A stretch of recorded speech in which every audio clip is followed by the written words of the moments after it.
this is the heart of our city. And just a couple miles away, you'll see one of our city's great landmarks, which is the Landing. The Landing is a cool place where you can go to multiple shops, see movies, and do anything really. It's also where a lot of white people hang out. Not only that, but it's a place where gentrification in Renton is prevalent and was the starting ground. My name's Charles Versey, and I'm here to tell you a little bit about gentrification. Scott Hutchins says artists are always the Johnny Appleseeds of gentrification. What he means by this is they're always the ones to start off gentrification. As something becomes more beautiful due to artists, it is usually to become gentrified. We have seen this in multiple topics, and I'll give you some more examples as we go on.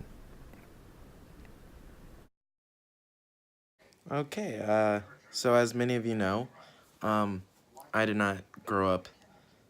I did not go to the same middle school. I actually went to school in Seattle, and that was because my mom was at the time was working at my nana's salon, which was beautiful. I mean, it's where I spent most of my childhood. I mean, here, just look at it. It's amazing, and it changed over the years from the place where I knew it was. I mean, you can tell by the pictures that I'm showing that this looks high end, and it looks like it's changed.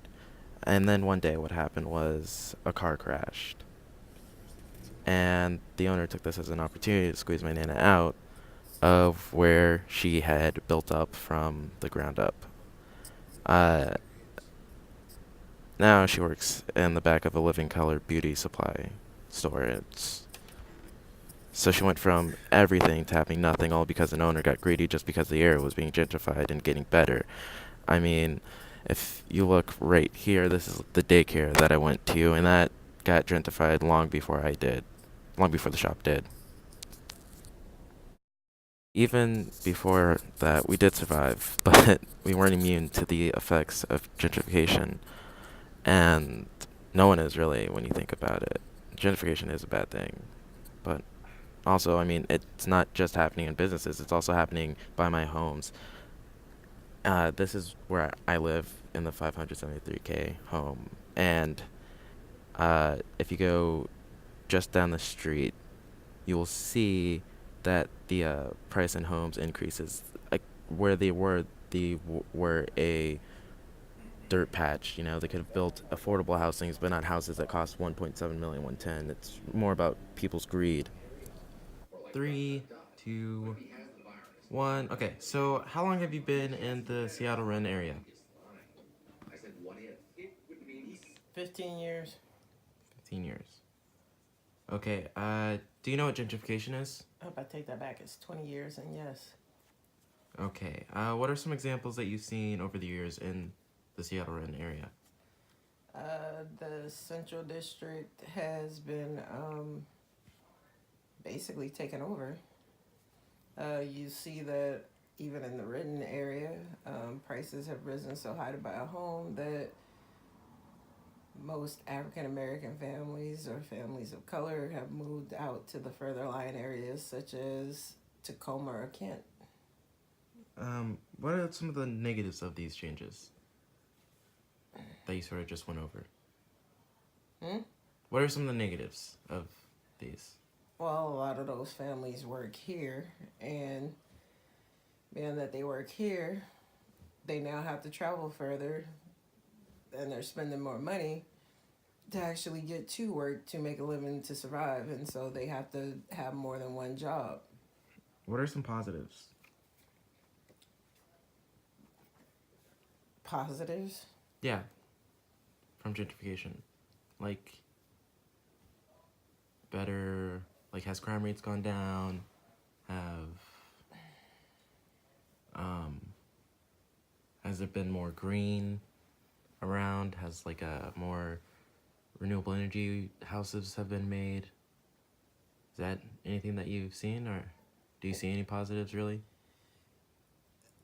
I don't really see any. That's just me. I Okay. can't say there's less crime because there's still plenty of crime in this area. So, And how do you think that we can make it so that the positives outweigh the negatives? so that the positives outweigh the negatives Or so there's more positives than the negatives, or turn the negatives into the positives? by making it so that people can afford their housing, so that parents can be there for their kids. They don't have to travel long distances. I mean,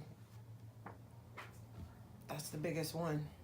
Okay. Have you known anyone that's been affected by gentrification?